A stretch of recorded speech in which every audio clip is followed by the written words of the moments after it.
The average Japanese household spends about half of what an American family spends on groceries every week, and it comes down to 22 items you're wasting your money on without even realizing it. These items are stacked at eye level in your supermarket right now, marked up 2, 10, sometimes even 50 times higher than what the exact same food costs, one shelf over or almost nothing when made at home. Japanese families have been shopping this way for generations, and avoiding the same 22 items on your very next grocery shop will cut hundreds of dollars a month out of your bill, without a single coupon, without a warehouse club card, without changing one meal your family eats. Once you see the full list, you will never look at your own grocery cart the same way again. I'm going to walk you through all 22 of them, including one item that most Americans think is a smart, cheap lunch, that Japanese families consider a complete waste of money, and another item in almost every American fridge that Japanese housewives see as the most expensive cut of the full-American fridge, cheapest animal in the store. The first item Japanese families will never buy is the boneless, skinless chicken breast, the single most popular protein in the country. The exact same bird sold whole runs about $1.50 a pound, and the breast on its own runs closer to $7, all for a job that takes 5 minutes with a knife at home. Japanese kitchens have a word for the feeling behind this habit, mattenai, which roughly means a regret at waste, and it applies to every part of the chicken that Americans throw away when they reach for the boneless, skinless tray. A Japanese housewife treats the whole chicken as the standard, and one bird becomes a rice bowl, a soup stock, a stir fry, and a lunch or two. With the bones simmered down into broth that would cost $4 a quart from a carton on the shelf, the bird is exactly the same, and the difference on the register is entirely for the convenience of having someone else butcher it for you. The chicken breast is everyday meat dressed up as premium, but the tray waiting for Americans at the deli counter is a far bigger illusion, and Japanese families will not touch it. Number 2. The pre-made sushi in the refrigerated case at the American grocery store is a product Japanese people would not call sushi at all. A real sushi chef in Japan called a sushi shokunin spends close to 10 years in training before he is allowed to shape rice for a paying customer, because the rice itself is the entire craft. None of that is happening in the deli case at the American supermarket. The rice has been refrigerated for hours, the fish was portioned in advance, and the California roll is filled with imitation crab that Japanese kitchens would consider a completely different food. A tray that costs somewhere between $8 and $15 at the deli case is closer to a rice sandwich than to anything a Japanese housewife would call sushi and the rice seaweed. And modest amount of fish it takes to make it at home run, about a third of the price. The deli case sells Americans a tray dressed up as exotic, but the next item sits in almost every American pantry and gets marked up thousands of %, and it comes with a health scare on top. Number 3. A bottle of water that cost the manufacturer roughly 5 cents to produce sells at the register for around $2 a markup of about 40%. In most American cities, that bottle is coming out of the same reservoir as the tap water at home. A recent study found that the average liter of bottled water contains around 2,400,000 microscopic plastic particles. Researchers have separately detected microplastics throughout the human body, and bottled water is now understood to be one of the largest daily sources of exposure. Japan has a phrase, suido sui shinja, which roughly translates as tap water believers. And Japanese tap water is treated to a standard the entire country takes pride in. Even in a country that could easily afford bottled water, Japanese households almost never buy it. And the fridge in a Japanese home always has a permanent pitcher, usually of cold barley tea or filtered tap. A $30 water filter and a reusable stainless steel bottle replace hundreds of dollars a year of bottled water and remove the microplastic exposure at the same time. If the bottled water in the pantry is dressed up as premium hydration, the tray sitting in the refrigerated meat case is dressed up as convenience, and a former grocery store butcher will tell you never to buy it. Number 4. A pound of plain chicken breast at $5 becomes a pound of teriyaki marinated chicken at $8. A 60% markup for a marinade the store made for about 30 cents. Many of those pre-marinated cuts carry over 800 milligrams of sodium per serving, more than a third of your entire recommended daily limit. What former grocery store meat managers have been saying for years is that pre-marinated trays are frequently how the store moves cuts nearing their sell-by date.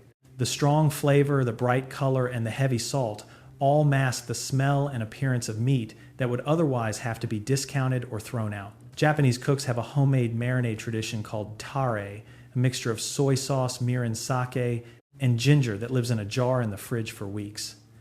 The Japanese tear system exists to enhance a fresh cut, while the American pre-marinated system often exists to hide a tired one. 3 minutes of stirring soy sauce, olive oil, garlic, and honey together in a bowl replaces the entire pre-marinated section with none of the mystery about what is in your food. The store hopes you cannot tell a fresh cut from a hidden one under the marinade. And it hopes even harder that you cannot tell an ordinary berry from a superfood once it has been put in the right kind of bag. Number 5. An 8-ounce bag of goji berries at a health-focused American grocer runs somewhere between $12 and $25 a pound. Blueberries, blackberries, and strawberries, which are nutritionally comparable by every serious measure, run about $4 a pound at the very same store. The FDA has never officially recognized or approved the term superfood, and it is not a scientific category at all, just a word that food marketers can put on any product they choose in order to justify a premium price. In China, where goji berries have been eaten for centuries, as a matter of course, they are inexpensive and sold in bulk at any local market. In Japan, matcha wakame seaweed and fermented soybeans called natto are eaten every day because they are ordinary foods, and the traditional Japanese diet known as washoku was added to the UNESCO Intangible Cultural Heritage List in 2013 for exactly this reason. Washoku has been delivering the health benefits that American marketers now call superfood benefits for centuries without ever needing a label. The premium that American shoppers pay for anything labeled as a superfood is the cost of the packaging, the branding, and the sticker, rather than any measurable improvement in nutrition. The actual nutritional heavy hitters are the everyday foods already sitting in the produce, dairy, and grain aisles of the same store at a fraction of the price. If the superfood aisle sells you a small bag for the price of a large one, the dairy case sells you the same trick in reverse in a format nearly every American household buys without thinking twice about it. Number 6, music. A single-serve yogurt cup routinely costs somewhere between 2 and 5 times more per pound than the exact same yogurt in a large tub sitting one shelf over. A daily habit adds up to roughly $300 extra every year spent entirely on plastic packaging that gets thrown out within seconds of opening. Japanese kitchens have a word for the household portioning ethic, bunryo, which assumes that dividing food into servings is a household task rather than a factory task. A Japanese kitchen keeps small glass containers on hand for exactly this purpose, and a large tub of plain yogurt gets scooped into small jars once at the beginning of the week, with each jar costing a fraction of the prepackaged version, generating a fraction of the trash. The single-serve format is one of the highest margin categories in the entire dairy aisle. And the store depends on the American assumption that portion control has to come from packaging rather than from a spoon and a small container. $200 worth of small glass jars pays for itself in about 3 days of yogurt, and the yogurt inside is also fresher because the large tub sells faster and does not sit on the shelf for as long before it reaches the household. The dairy case is only one aisle where Japanese shoppers refuse to pay for what the store adds to the food. And the fish counter is where the American approach differs from the Japanese one about as much as any category in the store. Number 7.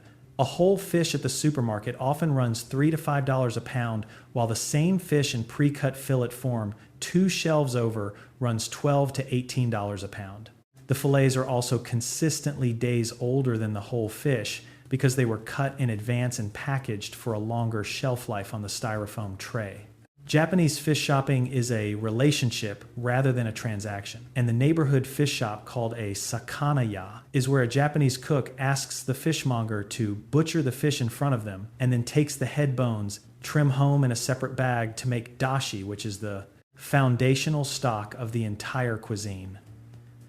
The Japanese principle of ichigo zamai, which means doing one thing, completely extends to the fish counter, where the cutting is the fishmonger's craft rather than the food scientist's. The styrofoam tray at the American supermarket removes the craftsman and adds the middleman. The fillet is priced against the American assumption that a whole fish is intimidating, when in reality, almost every supermarket seafood counter will still butterfly fillet or scale a whole fish at no additional charge if a customer asks politely, and almost no American shopper ever thinks to ask. The styrofoam fish tray solves a problem Japanese kitchens do not have, and the flavored creamer sitting a few aisles over solves a problem that no one has at all. Number 8. A bottle of French vanilla flavored coffee creamer contains no actual vanilla, and the ingredient list on the back of the bottle runs to partially hydrogenated soybean oil, corn syrup solids, sodium caseinate, dipotassium phosphate, artificial flavors. A daily habit runs about $100 a year for a product that is essentially industrial syrup dressed up in a plastic bottle. Japanese food culture places a heavy emphasis on tennen, which means natural or pure, particularly when it comes to beverages. Coffee in Japan is drunk black or with a small splash of fresh milk, and the idea of adding a bottle of flavored liquid to a cup of coffee reads as bizarre in a food culture built around ingredient integrity. When Japanese coffee drinkers do sweeten their coffee, they use a small amount of real sugar and real cream, both of which they can name and recognize on sight. A Japanese cook brewing coffee often uses a Hario dripper with filtered water and a timed pour, treated with something close to the same care as brewing tea, and adding vanilla syrup to that cup would defeat the entire point of brewing. A splash of whole milk and a quarter teaspoon of real vanilla extract at home replaces every bottle in the creamer section for the cost of pennies per cup, and the coffee itself actually tastes like coffee. The creamer aisle sells industrial syrup as luxury, but the aisle with the highest markup in the entire store is the one lined with tiny glass bottles that most families never think to question. Number 9. A small jar of McCormick oregano at a regular American supermarket runs around $3.49. The same amount of oregano at an Indian or Middle Eastern grocery store runs around 37 cents, which is close to a 10% markup on the exact same spice, often imported from the same country by the same distributor. What makes it worse is that the supermarket jar has typically been sitting on the shelf for months and has lost most of its flavor and aroma long before it was ever purchased. Japanese shoppers do the same thing across the ocean, with a chain called Daiso, which is the largest of the 100 yen store chains known as Hyakken-ten. Japanese families buy salt, sugar, dried spices, sesame seeds, and everyday pantry staples at Daiso without any brand embarrassment because the value is obvious and the product is often identical to what the regular supermarket sells it for, times the price. The American equivalent is the dollar store, the warehouse club, or any Indian, Middle Eastern, or Asian grocery. Those shops move product fast, which means the spices are actually fresh instead of stale. Buying whole spices in bulk from an ethnic market and storing them in airtight jars at home produces stronger flavor and lower cost at the same time. And once you make that switch, the supermarket spice aisle becomes a section you walk past without slowing down. The spice aisle overcharges you for a product that has been sitting still, but the bakery at the front of the store overcharges you for product that is not really baking there at all. Number 10. The warm smell of fresh bread that hits you the moment you walk into the front of an American supermarket is often not coming from any real baking. Many major grocery chains use dedicated scent machines that release synthetic bakery aroma into the air throughout the day, whether anything is being baked on site or not. And much of the actual product in the bakery case arrives already baked or partly baked from a central facility and simply gets finished in store. According to the Scent Marketing Institute, when the artificial scent of fresh bread was piped through a grocery store, bakery sales tripled. The profit margin on in-store bakery items runs close to 60%, which is one of the highest margins anywhere in the entire building. Japanese consumer guides have been warning shoppers about this phenomenon for years, and there is an informal name for it in Japanese home economics, writing Neoi no Wana, which translates as the scent trap. The traditional Japanese small neighborhood bakery called a panya is a completely separate specialist shop, and any Japanese shopper who actually wants a pastry goes to the panya because the panya is actually baking on the premises. The day-old bakery discount rack at most American supermarkets sells the same items at half the price, and a $2 box of brownie mix at home produces about the same amount of dessert as a $12 bakery tray. The bakery uses scent to trick the nose, but the freezer aisle uses packaging to trick the eye, and the health-minded shopper is the easiest target of all. Number 11. A pre-portioned frozen smoothie pack routinely costs twice what the equivalent frozen fruit and vegetables cost when bought separately in larger bags, and many of the packs include fillers, added sugars, and lower quality frozen blends that defeat the entire point of making a fresh smoothie in the first place. Japanese food culture places heavy emphasis on shun, which is the concept of eating produce at the peak of its seasonal moment. A Japanese cook will pay a premium for shun strawberries in April and refuse them entirely in November, because the fruit out of season is understood to be nutritionally and financially inferior. When Japanese kitchens do freeze fruit, they freeze it whole at its peak in reusable containers at home. The pre-portioned smoothie pack is a Western marketing innovation aimed at the American shopper who wants the language of health without the arithmetic of it. A $5 bag of frozen mixed berries and a banana produce the same smoothie that an $8 smoothie pack does, without any of the fillers and with a lot more actual fruit going into the blender. Making up a batch of your own smoothie packs at home takes about 10 minutes on a Sunday afternoon and saves anywhere music from 40 to 60% on every smoothie you make for the rest of the month. The smoothie pack sells the language of health for double the price. But the deli counter sells something that the World Health Organization has directly linked to actual harm, and it sits in almost every American refrigerator. Number 12. Sliced deli meat runs $10 to $15 a pound for what is often reformed, cured, and preserved meat scraps that have been pressed back together into a loaf shape. The World Health Organization classified processed meat as a Group 1 carcinogen in 2015, which is the same classification as tobacco smoke and asbestos. And it means there is sufficient evidence in humans that processed meat causes cancer, specifically colorectal cancer. Japanese food culture treats processed meat called kakoniku with roughly the same suspicion that American parents treat candy for breakfast.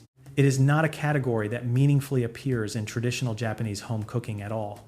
The Japanese lunchbox, the bento, is built around a small piece of fresh cooked protein, often a grilled fish, a rolled Japanese omelet called tamagoyaki, or a piece of chicken that was cooked the night before or that same morning from a whole cut of meat. Deli meat is one of the highest margin refrigerated categories in the American supermarket, and the entire lunch meat industry depends on the American assumption that sandwich protein has to come pre-sliced from a plastic package.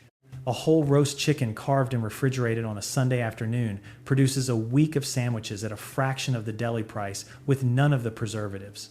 If the deli meat is the processed shortcut Americans reach for at lunch, the box mix in the baking aisle is the processed shortcut Americans reach for on a birthday, is greater than, music is greater than, and the arithmetic on it is somehow even worse. Number 13. A $2 box of brownie mix contains roughly 40 cents worth of flour, sugar, cocoa, and salt, along with a handful of preservatives and stabilizers to make sure the mix will sit on the shelf for 18 months without going stale. A bakery tray of brownies for $12 can be made at home from those same 40 cents of pantry staples, plus a couple of eggs and a stick of butter, for a total cost of about $2. The same math holds across pancake mix, cake mix, muffin mix, and cornbread mix. Japanese home cooking has a strong tezukuri tradition, which means handmade at home, and Japanese sweets called okashi are either purchased from a specialist confectioner or made from scratch at home, with no middle category of factory boxed mix in between. The Japanese pantry is minimal but functional, holding flour, sugar, salt, baking soda, oil, and eggs. And when something is baked, it is baked from those ingredients directly, rather than from a box that contains the same ingredients, pre-measured with preservatives added. The saving is not just financial, either because the flavor of a scratch-baked brownie is meaningfully better than the boxed version, and the ingredient list is short enough to read out loud without stopping. The baking aisle sells you your own pantry back at a markup, but the beverage aisle sells you sugar water at the price of medicine, and the sugar loads on the label are worse than most parents realize. Number 14. A single can of a major American energy drink can contain up to 78 grams of sugar in one serving, which works out to about 20 TSP in a single can.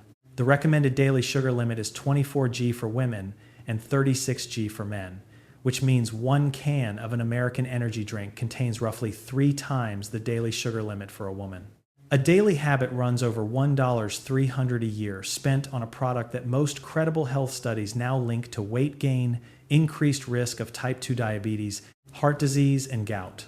Japan actually invented the modern energy drink category with a product called Lipovitin D in 1962, but the Japanese version is a 100 milliliters bottle, which is about 3 ounces, containing actual functional ingredients, like taurine and B vitamins, and it is taken as a medicinal shot rather than a casual all-day beverage.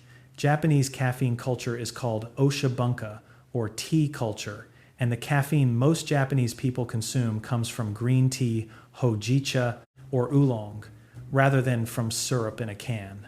The 16-ounce American reformulation, marketed as a lifestyle drink and loaded with sugar and artificial flavors, is a completely different product from Lipovitan D that happens to share the same category name. If the energy drink is sold as a lifestyle in a can, the produce aisle sells the same trick in a plastic tray, and Japanese kitchens have a name for the tax it charges you. Number 15.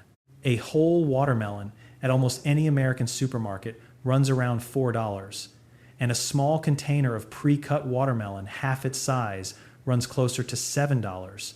Pre-cut produce across the entire produce section runs somewhere between 40% and 100% more per ounce than the whole version, in exchange for about 90 seconds of knife work per item. Japanese home economics writing has a phrase for this markup, karimezai, which roughly translates as the cutting tax. And Japanese cooks have been calling it out as an unnecessary drain on the household budget for decades. A small santoku knife lives on the counter in almost every Japanese kitchen music, and the 90 seconds it takes to cube a melon, slice an onion, or dice a bell pepper is understood to be part of cooking rather than a chore to hire out. The moment produce is cut, it also begins losing nutrients and drying out under the fluorescent lights of the store, which means the pre-cut tray is worse food at a higher price than the whole version sitting one shelf over. 20 minutes of Sunday afternoon meal prep done in front of a Netflix show replaces the entire pre-cut section for the week and cuts the produce budget nearly in half. The store charges a cutting tax on the produce aisle, and it charges a mixing tax on the shelf just above it, in a category almost every American household refills every month. Number 16. A bottle of ranch or Italian dressing at the American supermarket runs somewhere between $4 and $6 for what is essentially oil, vinegar, and seasoning, stabilized with gums and preservatives so that it can sit on a shelf for a year and a half without separating. The same volume of dressing made at home costs about 30 cents in ingredients and takes about 90 seconds of whisking. Japanese kitchens make their own dressings by default, and one of the most common is called gomadere, or sesame dressing, which combines toasted sesame, soy sauce, rice vinegar, a little sugar, and sometimes Japanese mayonnaise whisked together in under a minute. The Japanese pantry is built around a small number of high-quality condiments, including soy sauce, rice vinegar, mirin, sesame oil, and miso. And any combination of 2 or 3 of them produces a dressing that would be sold in a bottle in America for $6. A jar with a tight lid and a whisk replace the entire salad dressing section forever, and the fresh homemade version tastes considerably better than anything that has been sitting in a bottle for a year with a preservative in it. If the bottled dressing charges a mixing tax, the pre-shredded cheese charges a grating tax, and the store hides something in the bag that would never end up on a fresh block.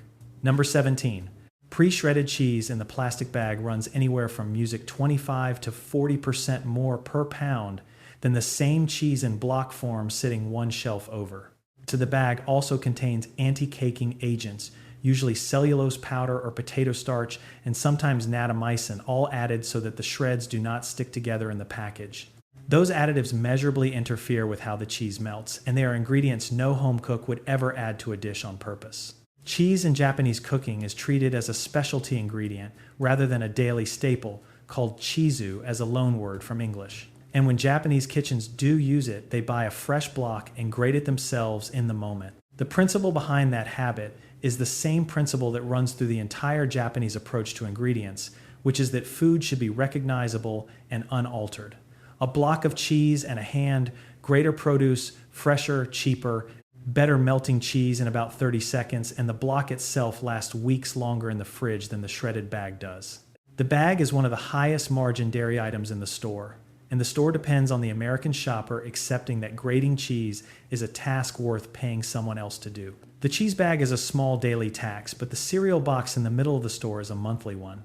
And the reason the name on the box costs double what the identical product next to it costs is one of the oldest tricks in retail. Number 18. A name brand box of cereal at the American supermarket often runs somewhere between $6 and $8, while the store brand version of the same formula, often produced in the exact same factory by the exact same manufacturer, runs closer to $3. A single serving of many of the most popular American cereals contains more sugar than a Japanese dessert, and cereal in general has been one of the fastest rising categories in American grocery prices over the last few years.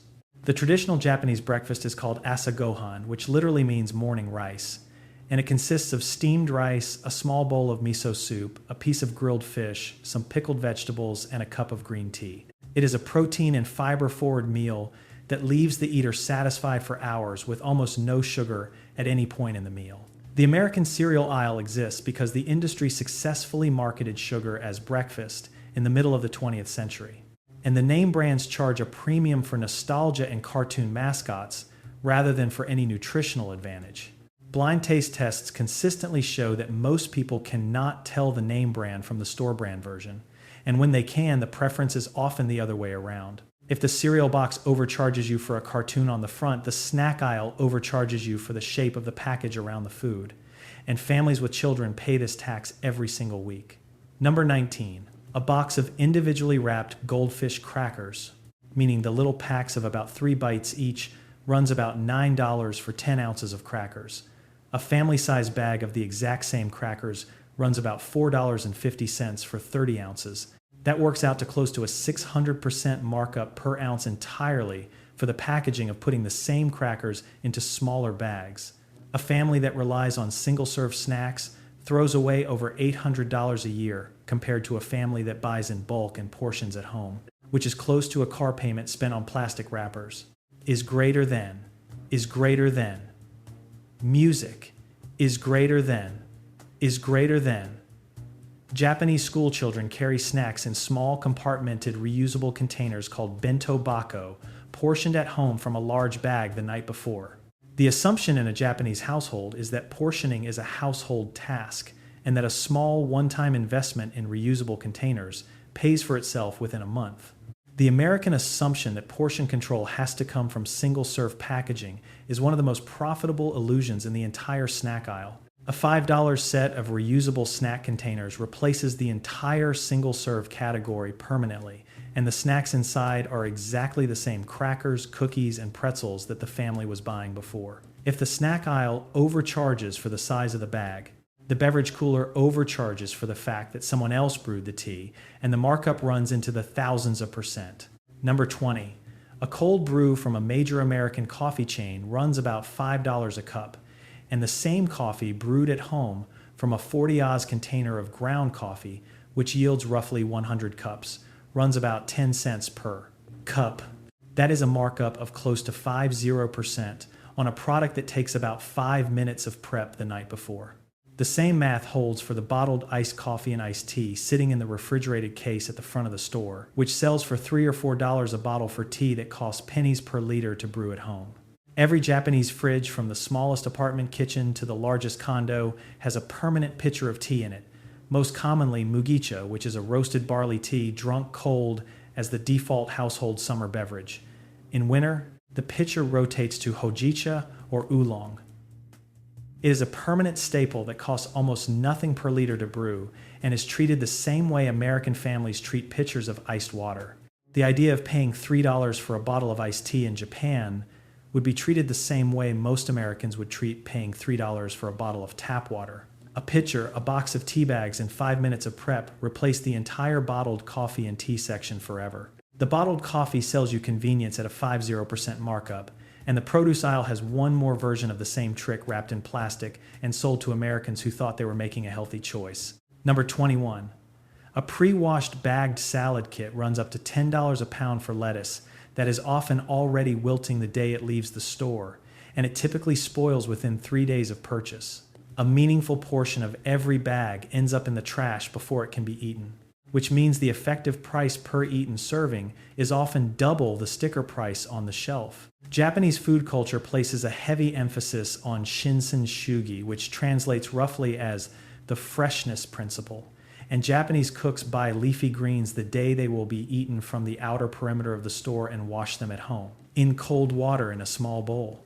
The moment music lettuce is chopped, washed, and sealed with a modified atmosphere packaging that keeps it looking fresh on the shelf, it begins a rapid decline that no amount of packaging can stop.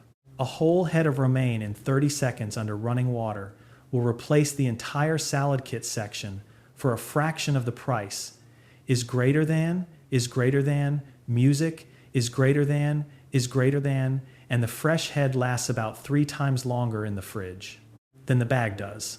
The salad on the plate is exactly the same salad, and the difference is entirely in whether you pay $10 to have someone else wash the leaves for you.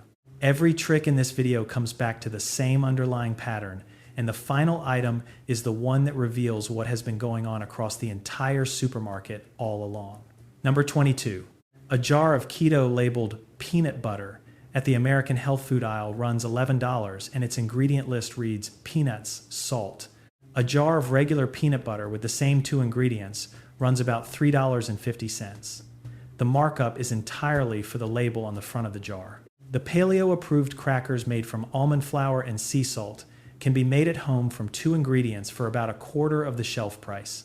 The specialty diet food category has grown over 40% in the last 2 years, and most of that growth is ordinary food repackaged with a diet buzzword like keto, paleo, or Whole30. The traditional Japanese diet is called Shizen Shoku, which means natural whole food, and it is built around fish, rice, vegetables, tofu, seaweed, fermented foods, and green tea. That set of ingredients naturally satisfies most of the American diet frameworks by centuries without needing any special sticker to say so on the packaging. When food is genuinely healthy, it does not need a marketing label on the front to prove it. And the moment a product carries one, the shopper is being asked to pay a premium for the packaging rather than for the food itself. Every one of the 22 items in this video exists because the store has found a way to sell you an extra layer around food you could buy without that layer.